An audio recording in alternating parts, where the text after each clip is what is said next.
Filhos são tudo para a gente. Deus me deu um privilégio que nem todo mundo tem. Deus me deu o privilégio de ser um pai de um casal de filhos. Alguns são pais só de meninos, outros são pais só de meninas. Mas eu tenho o privilégio de ser pai de um menino e de uma menina. E tem 10 anos de diferença entre eles.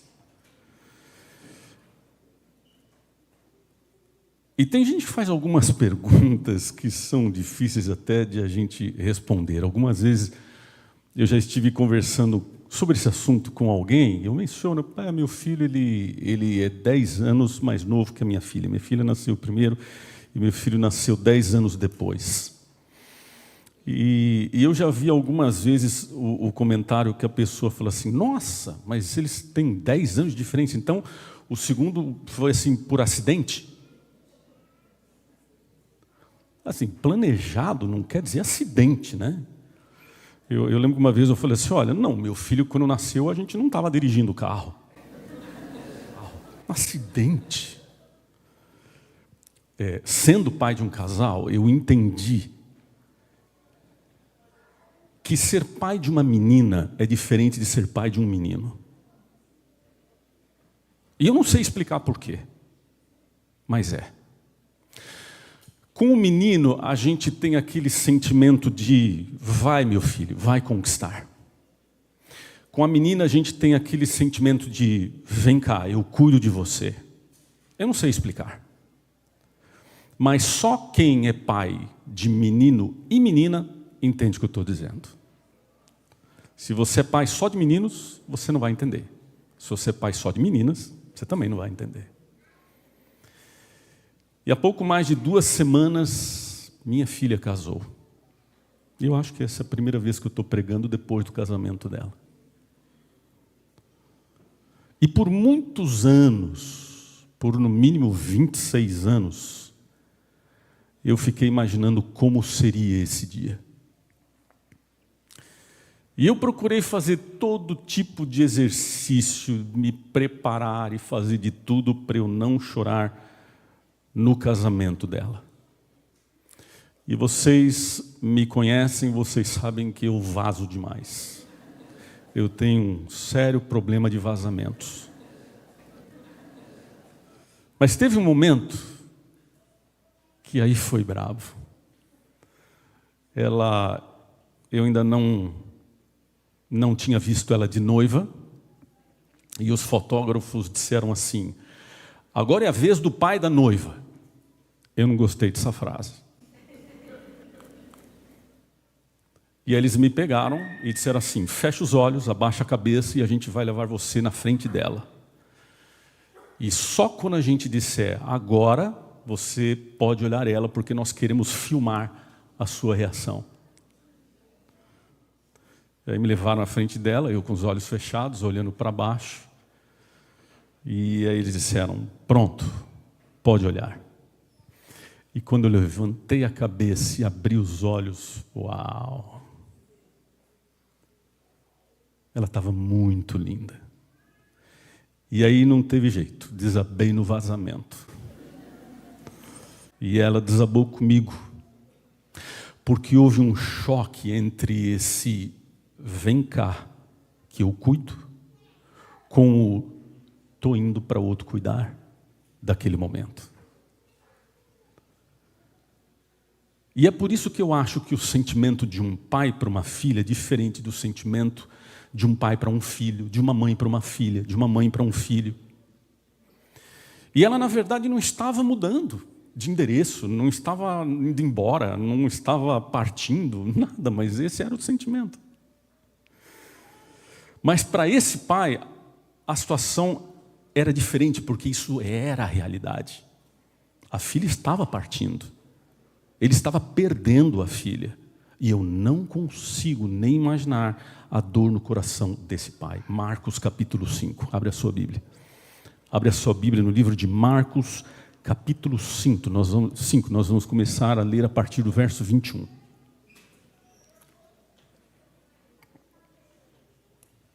Marcos 5, 21. Esse texto ele é analisado por outros evangelhos, mas hoje a gente vai ver pelos olhos de Marcos. Tendo Jesus passado de novo no barco para o outro lado, ajuntou-se a ele uma grande multidão. E ele estava à beira do mar. Chegou um dos chefes da sinagoga, chamado Jairo, e logo que ele viu a Jesus, lançou-se-lhe aos pés. E lhe rogava com instância, dizendo: minha filhinha está nas últimas. Rogo-te que venhas e lhe imponhas as mãos para que sare e viva. Jesus foi com ele e seguia-o uma grande multidão que o apertava. Ora, certa mulher que havia 12 anos padecia de uma hemorragia e que tinha sofrido bastante às mãos de muitos médicos e despendido tudo quanto possuía, sem nada aproveitar, antes indo a pior, tendo ouvido falar a respeito de Jesus, veio por detrás, entre a multidão, e tocou-lhe o manto. Porque dizia: se tão somente tocar-lhe as vestes, ficaria curada. E imediatamente cessou a sua hemorragia, e sentiu no corpo estar já curada do seu mal. E logo Jesus, percebendo em si mesmo que saíra dele poder, virou-se no meio da multidão e perguntou: quem me tocou as vestes? Responderam-lhe os seus discípulos: vês que a multidão te aperta e pergunta quem me tocou? Mas ele olhava ao redor para ver a que isso fizera. Então a mulher, atemorizada e trêmula, cônscia de que nela se havia operado, veio, prostrou-se diante dele e declarou-lhe toda a verdade. Verso 34. Disse-lhe ele: filha, tua fé te salvou. Vai-te em paz e fica livre desse teu mal.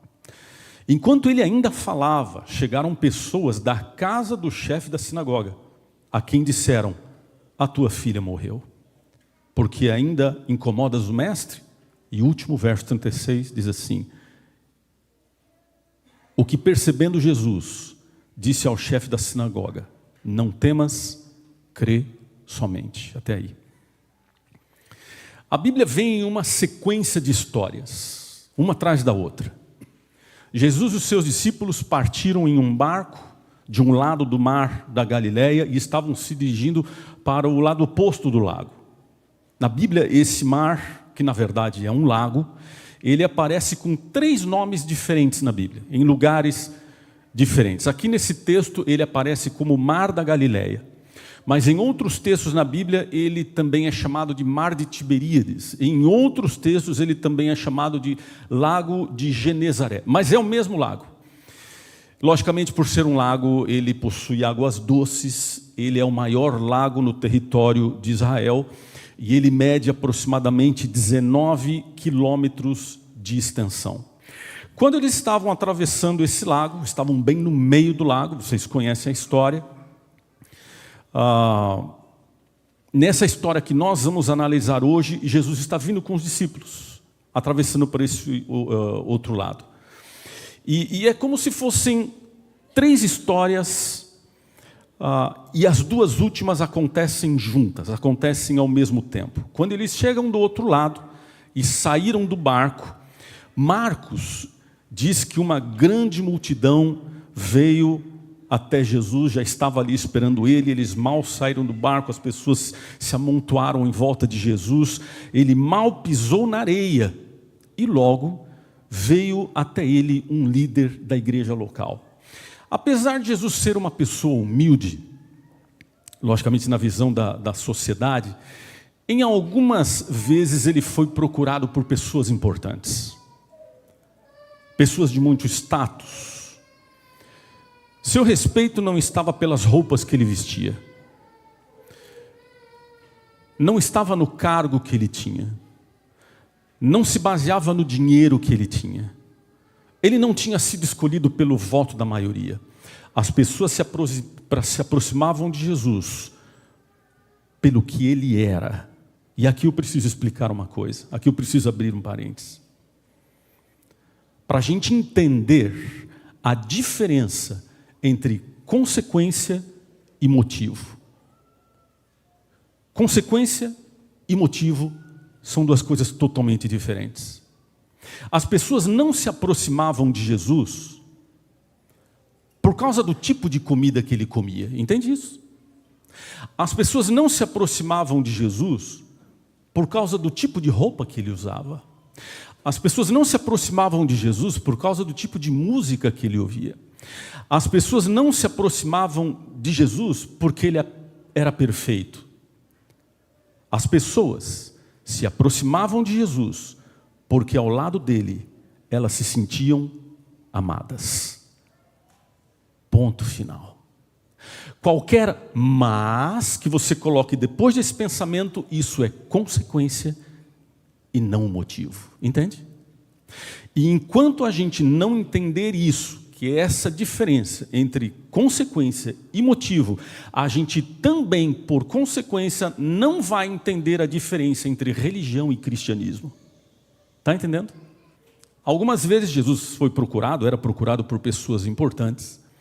E geralmente essas pessoas procuravam Jesus à noite, na tentativa de não serem vistos, de não serem reconhecidos, de ficarem no anonimato. Mas nesse texto que a gente acabou de ler, Jairo procurou a Jesus em plena luz do dia e no meio de uma multidão. Ele era um chefe da sinagoga.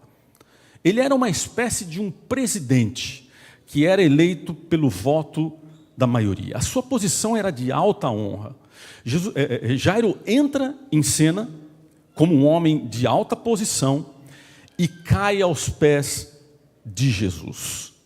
E ele faz isso porque o problema dentro dele doía tanto que ele não estava preocupado com o que os outros iam pensar ou com o que os outros iam dizer ao verem um líder da igreja pedindo ajuda a um homem simples. Naquele momento, ele não pensou em vergonha. E a forma como ele se aproximou foi mais interessante ainda. Porque Marcos diz que além de ele cair aos pés de Jesus, que ele implorou por sua filha que estava doente. Isso está no verso 23. Ele diz assim: por favor, vem e põe as suas mãos sobre minha filha e ela vai ficar curada.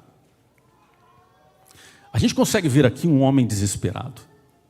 Ele não pensou, ele não queria saber o que iam pensar dele. Sua filha estava morrendo. E ele faria qualquer coisa para ter a sua filha de volta. Mesmo que para isso fosse necessário ele procurar um homem polêmico que contrariava os próprios líderes da sua própria sinagoga. E a Bíblia diz que Jesus aceitou ir para a casa de Jairo. E o interessante é que Jesus aceitou sem fazer nenhuma pergunta, sem colocar nenhuma condição. Ele simplesmente aceitou. Se fosse um de nós, eu não sei, mas eu fico imaginando. Se fosse algum de nós, acho que algumas perguntas viriam antes. Eu acho que a gente faria algumas perguntas. Eu acho que a gente perguntaria assim: tá bom, a gente vai lá na tua casa, Vitor, beleza, tudo bem.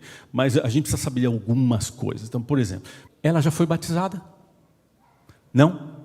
Diz uma coisa aqui: pelo menos ela já estudou a Bíblia com alguém? Mas não.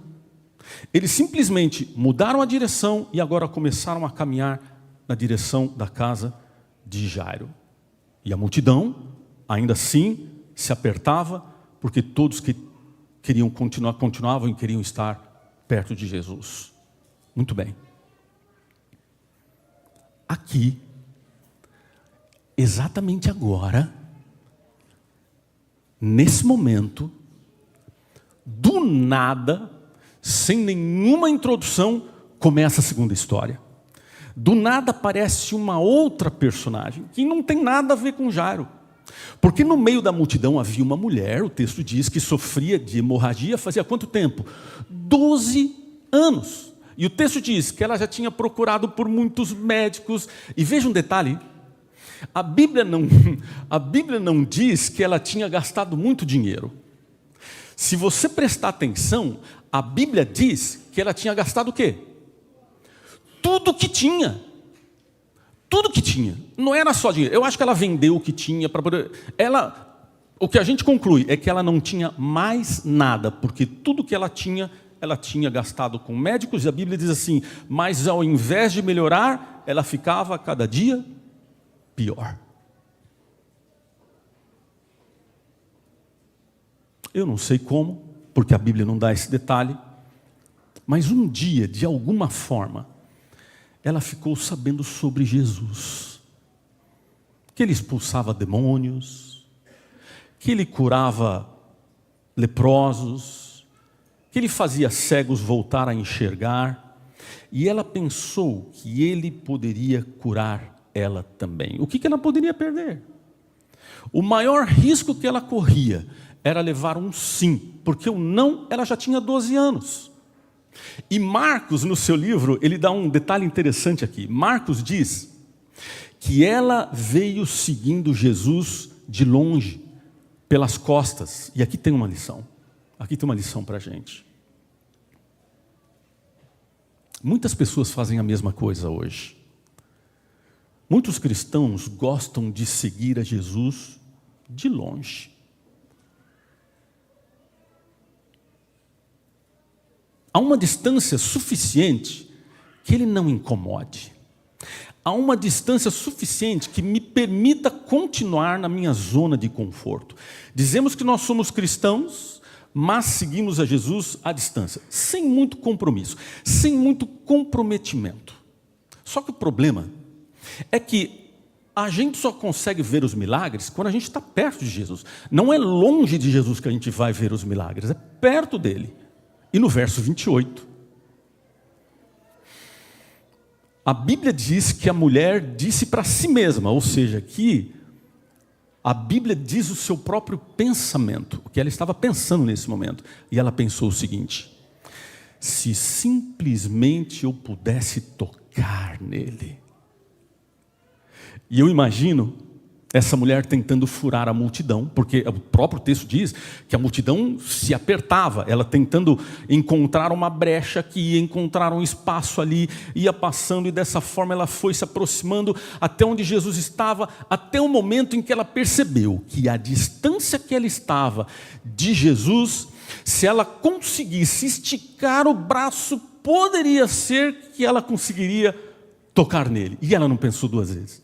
Nesse exato momento, ela se esticou e encostou na roupa desgastada e empoeirada de Jesus. E a Bíblia diz que nesse mesmo momento, depois de 12 anos, ela sentiu que a hemorragia não estava mais nela. O desconforto passou, a fraqueza passou, estava livre, curada.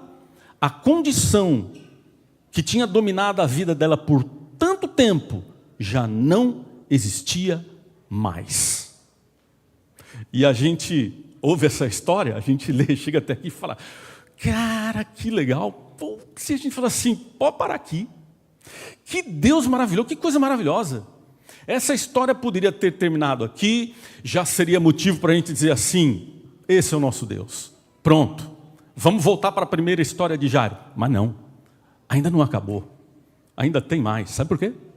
Porque a história continua dizendo, e ela também não fazia a mínima ideia do que aconteceria em seguida.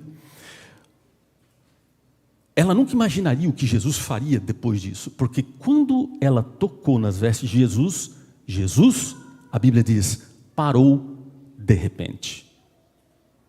Quando Jesus parou, a multidão também parou. E houve um silêncio muito grande, porque todo mundo olhava e falava assim: ué, por que ele parou? A gente estava indo para a casa do rapaz ali, ninguém viu o que aconteceu nos bastidores. Por que está acontecendo? Por que ele parou? E quando Jesus parou, e todo mundo parou, e todos olharam para ele, porque ele que parou, todo mundo estava seguindo ele parou, todo mundo parou. E quando Jesus parou, e todo mundo ficou olhando para ele começou a olhar para todo mundo. A Bíblia diz que ele começou a olhar para cada rosto, para todo mundo que estava em volta, como se estivesse procurando alguém, como se conhecesse cada um que estava ali naquela multidão. Eu lembro de uma história de um índio que estava sentado na cerca de um pequeno curral, um curral de ovelhas. E as ovelhas iam passando e o índio olhava as ovelhas que iam passando. Aí um homem que estava passando pelo lugar viu aquele índio sentado na cerca. Aí o homem olhou para ele e falou assim: escuta, o que você está fazendo? Você está contando as suas ovelhas? Ele falou: não, eu não estou contando porque índio não sabe contar. Ele falou assim: mas então o que você está fazendo aí se você não sabe contar? Ele falou assim: eu estou vendo se todas estão aqui. Aí o homem falou assim: mas como é que você vai saber se todas estão aí, se você não sabe contar? E o índio disse assim: porque eu conheço cada uma pelo rosto. Ei, Deus conhece você. Ele sabe quem você é. Ele não conhece você pelo número de um documento. Ele conhece você pelo seu rosto. Ele conhece você pela sua voz, pela sua história, pelo seu jeito de olhar, pelo seu jeito de sorrir. Deus conhece você mesmo antes de você existir.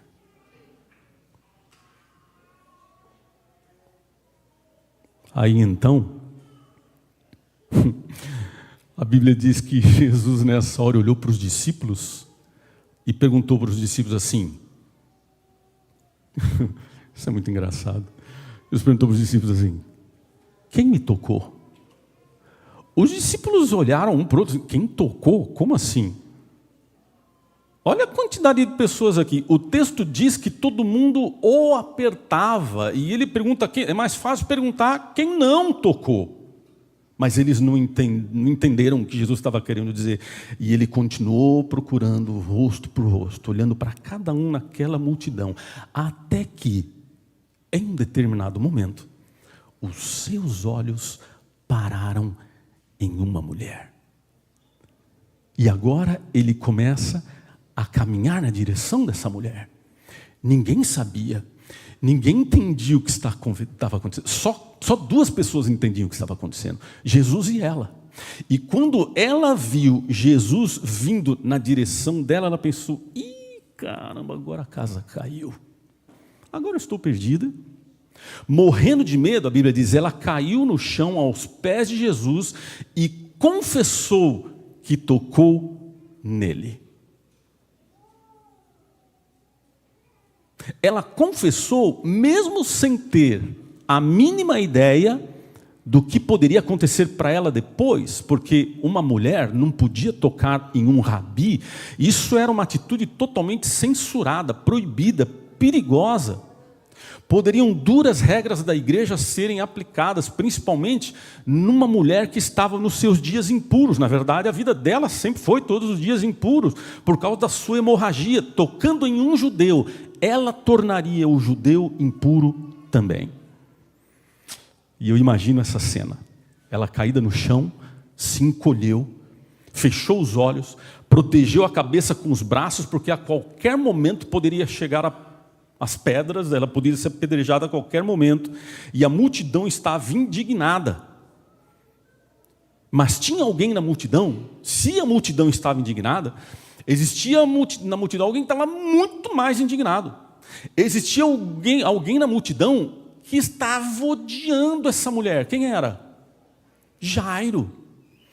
Jairo, todos estavam indo para a casa de Jairo porque a filha dele estava morrendo e pararam por causa dessa mulher. Sério? Está brincando comigo? Jairo estava com ódio daquela mulher. E se você for para o verso 35, a situação ficou pior ainda. Olha, as coisas só não pioram porque a gente não tem criatividade. Porque sempre pode ser pior.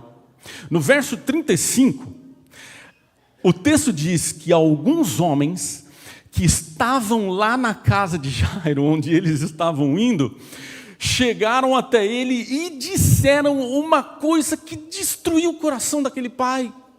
Eles se aproximaram e disseram assim: Jairo, agora não adianta mais. A sua filha acabou de morrer. Uau! Na cabeça de Jairo, a sua filha estava morta e a culpada era aquela mulher. Porque se ela não tivesse parado, provavelmente eles poderiam ter chegado na casa dele. Nesse clima, a multidão revoltada, Jairo revoltado, enquanto todos estavam odiando aquela mulher, Jesus começou a caminhar na direção dela. E ela sabia. E quando Jesus chegou na frente dela, ele disse assim: por que você fez isso? Foi assim que ele falou? Cara, não. Talvez eu falaria isso, talvez você falaria isso. Quando Jesus chegou para ela, ele disse: uau. Quando Jesus chegou para ela, ele disse assim: filha, a tua fé te salvou. Come on. Para a multidão, ela era uma mulher imunda. Para Jairo, ela era uma assassina, porque era por causa dela que a sua filha morreu. Mas para Jesus, ela era sua filha. Ei, não esquece disso. Não importa quem você é. Não importa o que você fez. Pode ser que algum dia você sinta um ninguém. Pode ser que algum dia você não se sinta aceito, aceita. Pode ser que algum dia ninguém entenda você, que você se sinta desprezado, desprezada. Mas para Jesus, você sempre vai ser um filho e uma filha.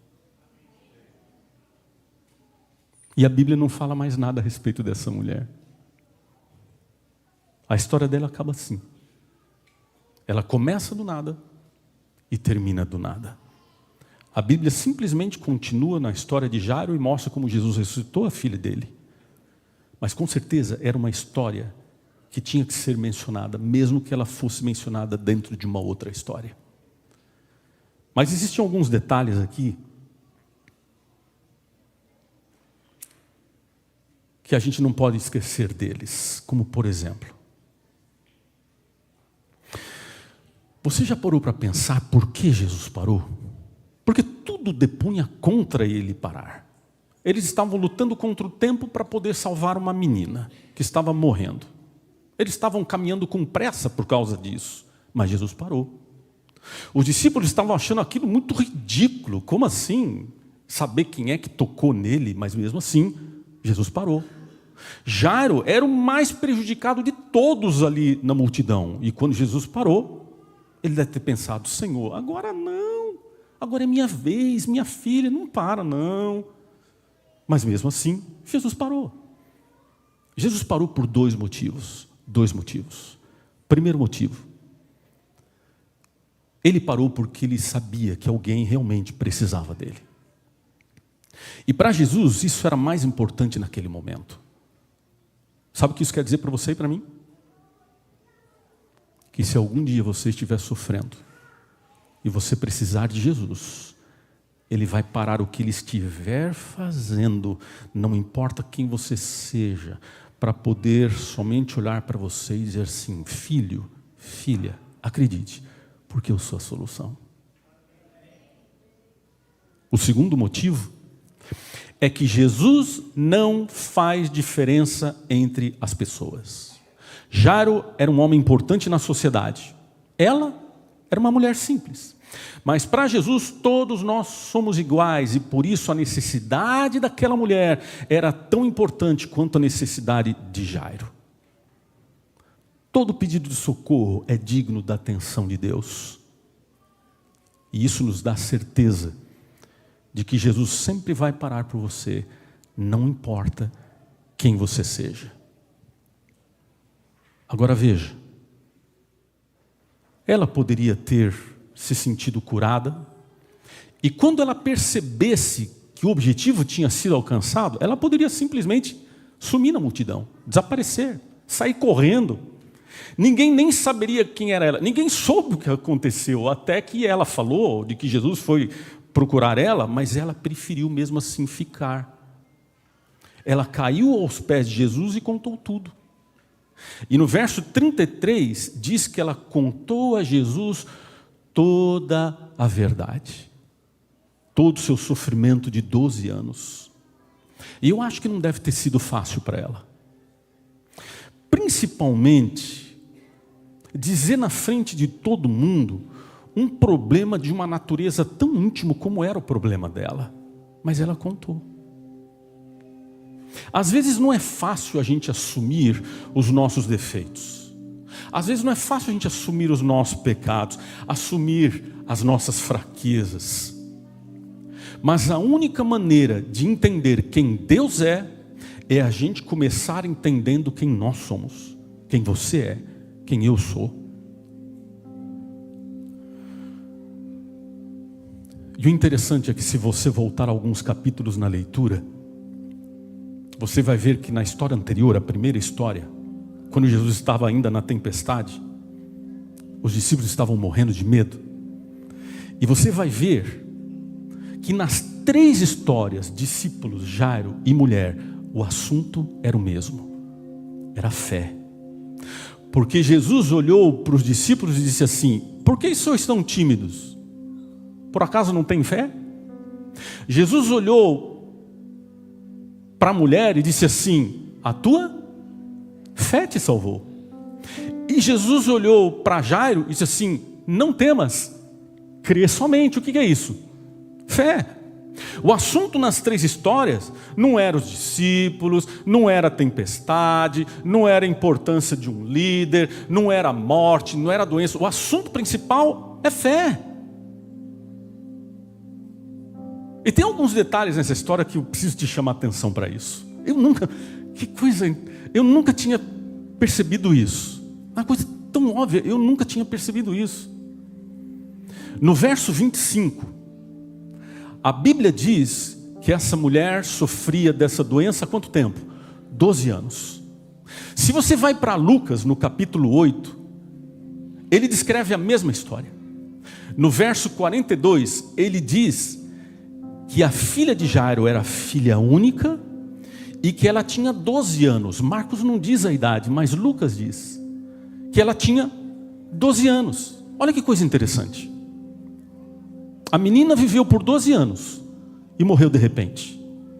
A mulher não morreu, mas viveu sofrendo por 12 anos.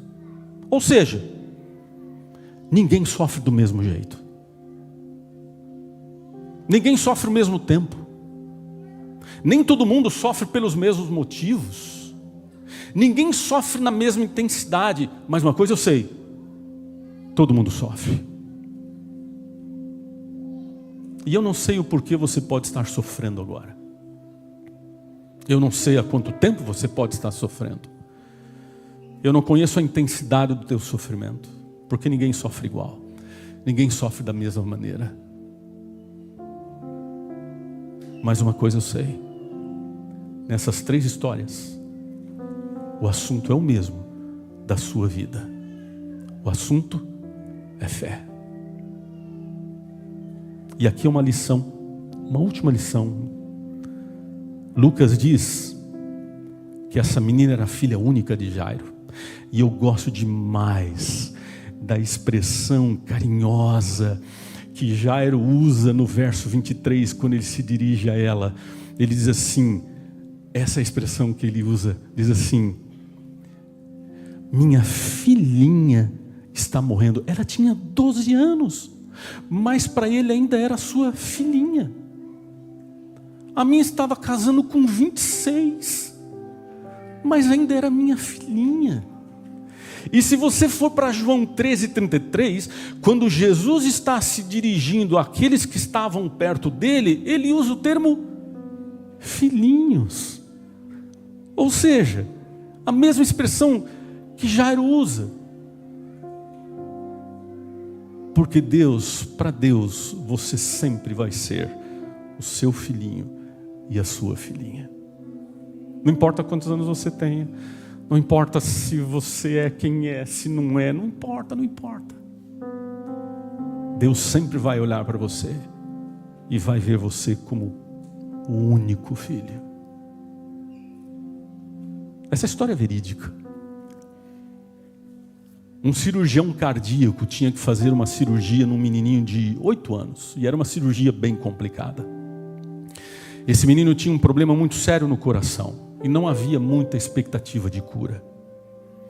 O médico entrou no quarto dele. O menino estava deitado na cama, segurando um patinho de borracha. Do lado da cama dele, tinha uma menina, que seria operada naquele mesmo dia.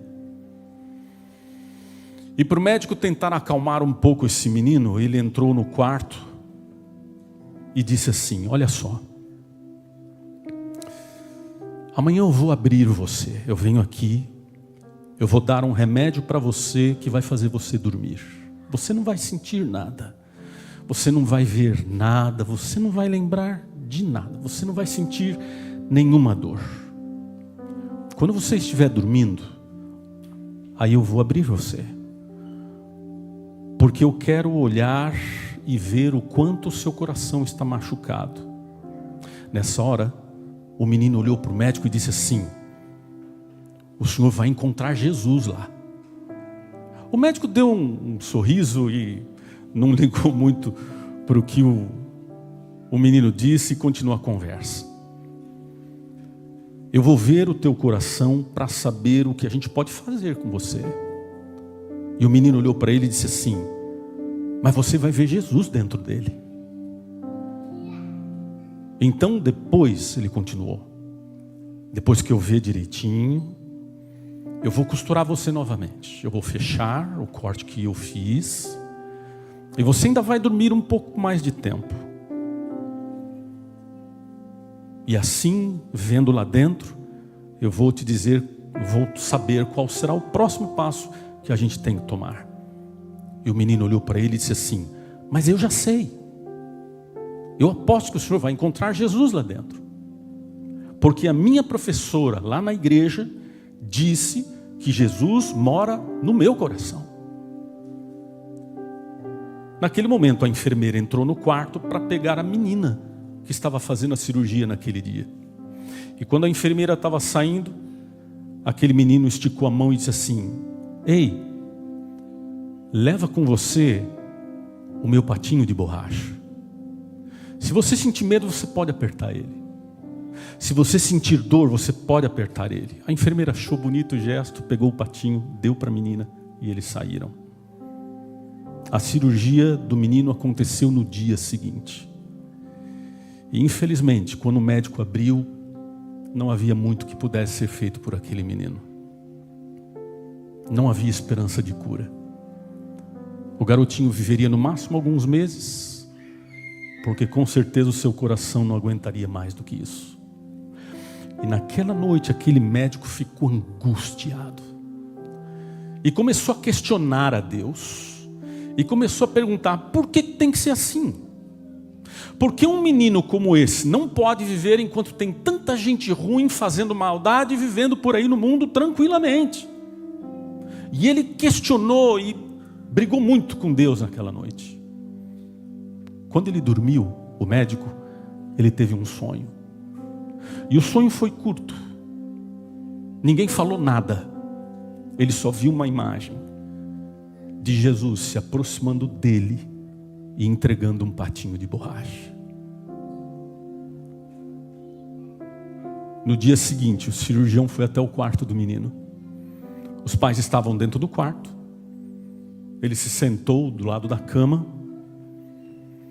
E ainda cansado, com a voz debilitada por causa da cirurgia, o menino abriu os olhos, viu que o médico estava ali e perguntou bem baixinho, com a voz fraca: como é que está meu coração? E com lágrima nos olhos, o médico disse assim: eu vi Jesus lá. O menino deu um sorriso e disse assim: eu sabia. Ei, deixa eu te perguntar uma coisa. Se a gente pudesse abrir o teu coração agora, o que a gente veria? Se a gente pudesse abrir o nosso coração, o que a gente veria? Se isso fosse possível. Veria você mesmo? Veria uma religião? Veria uma igreja? Veria um número que você tem na sua conta bancária? Veria o documento do seu carro? O que a gente veria se isso fosse possível, se a gente pudesse olhar dentro do coração, o que a gente veria? A gente só pode concluir dizendo uma coisa: não importa quem você seja, não importa o que você tenha feito, você é a filhinha de Deus. Você é o filhinho de Deus.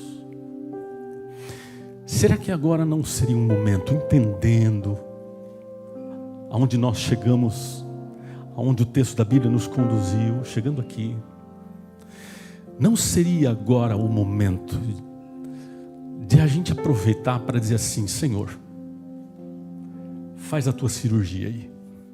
Pode abrir, abre. Eu não sei o que o Senhor vai ver, mas o que tiver, pode tirar. Pode tirar. Porque só pode ter uma coisa aqui dentro. E se tiver qualquer outra coisa, não vai fazer sentido. Tira o que tiver, abre espaço e entra aqui dentro. Para cada um de nós pode ser coisas diferentes. Eu não tenho a mínima ideia. Porque cada um só sabe o que está dentro do seu coração. E eu quero perguntar para você: só se você entendeu, você gostaria de dizer isso para Ele? Você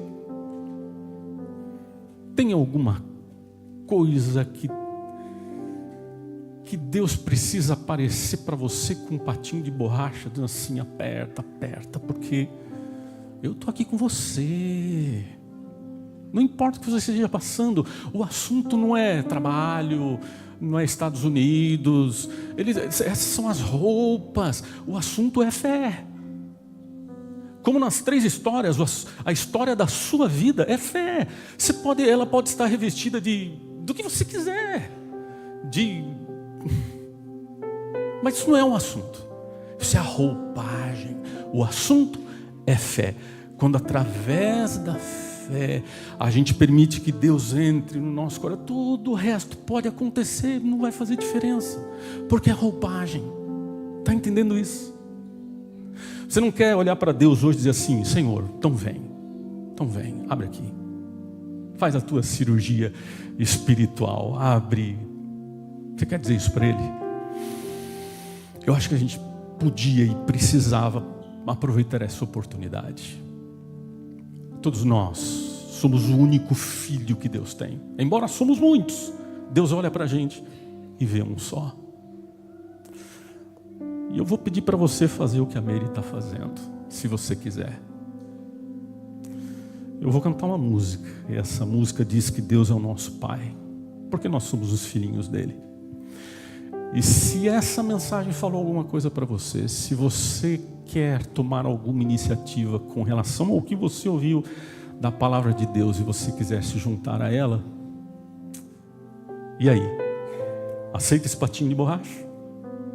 Então, enquanto você ouve essa música, se você quiser, vem aqui para frente, porque depois eu quero orar por você.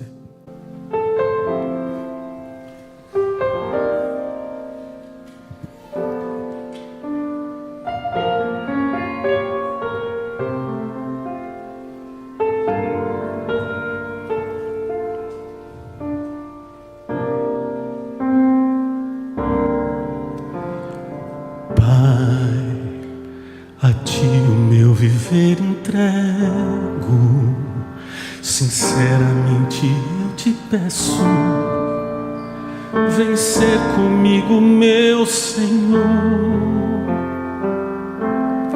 Tentei ser forte, mas eu já falhei. 1000 vezes já me perguntei por quê. Se tudo é tão frio, se o sol já fugiu e eu não consigo mais cantar. Vem, acalma o meu coração. Eu hoje escolhi louvar teu nome, pois eu sei o Deus que tu és. Ainda está escuro, mas eu sigo pela fé. Eu hoje escolhi louvar teu nome, porque esse é teu querer. O teu amor é vida, dessa vida eu quero ter.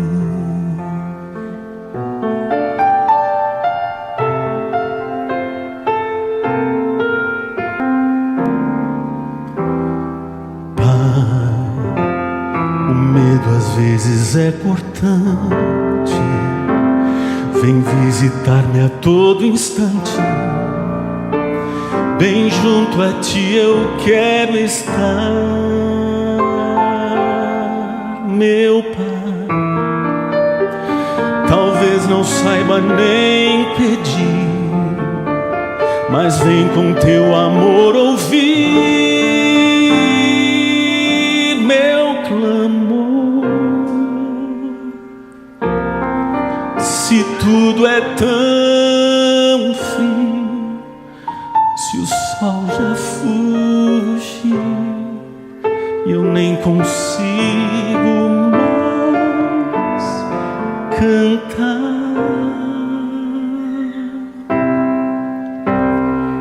vem, acalma o meu coração.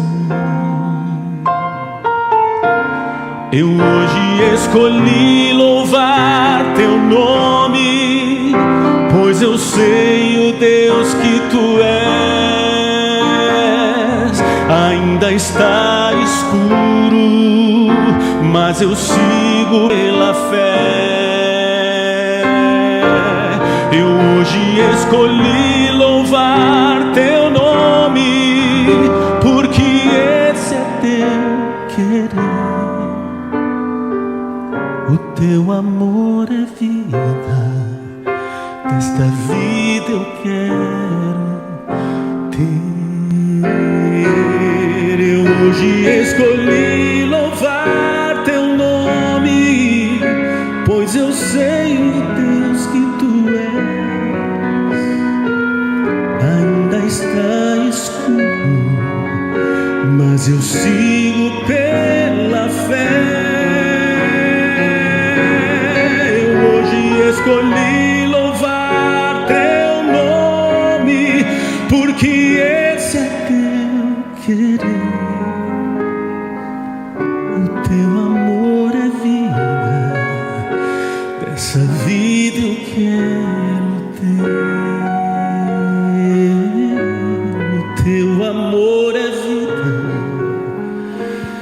dessa vida eu quero.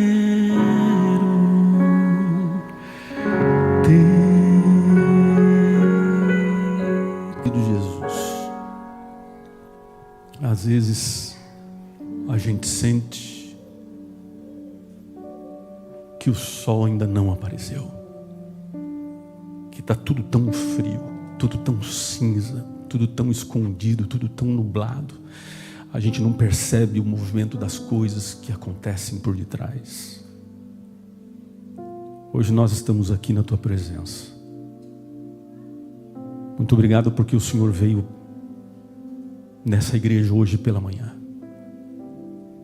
E quando a primeira pessoa que entrou aqui abriu aquela porta, o Senhor já estava aqui dentro.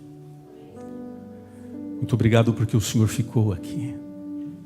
Muito obrigado porque o Senhor está aqui. E o momento agora é o momento em que nós olhamos para dentro de nós mesmos. Não é para quem está do meu lado.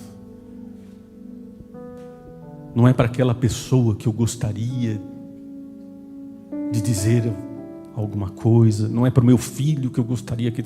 Não é para minha esposa, não. É para mim, cada um. A sua cirurgia é pessoal, é intransferível. Querido Deus,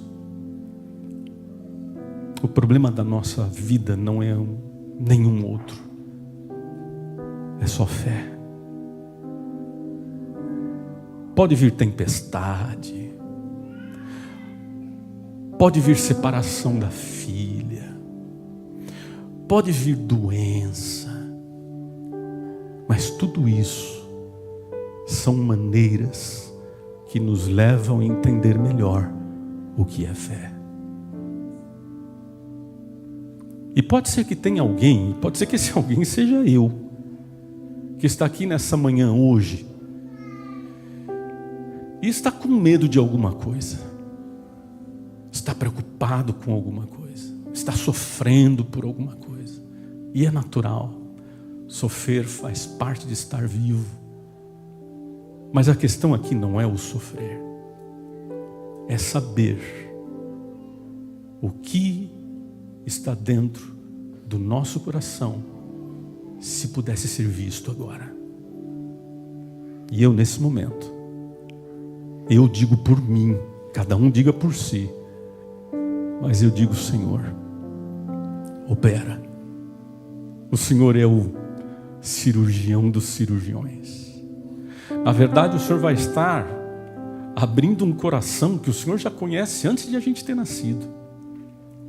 Então abre esse nosso coração, Senhor, e tira. A gente te autoriza. Tira o que tem ali. Coisas boas podem estar ali, mas coisas boas no lugar errado passa a ser errado. Coisas boas com a importância errada passa a estar errado.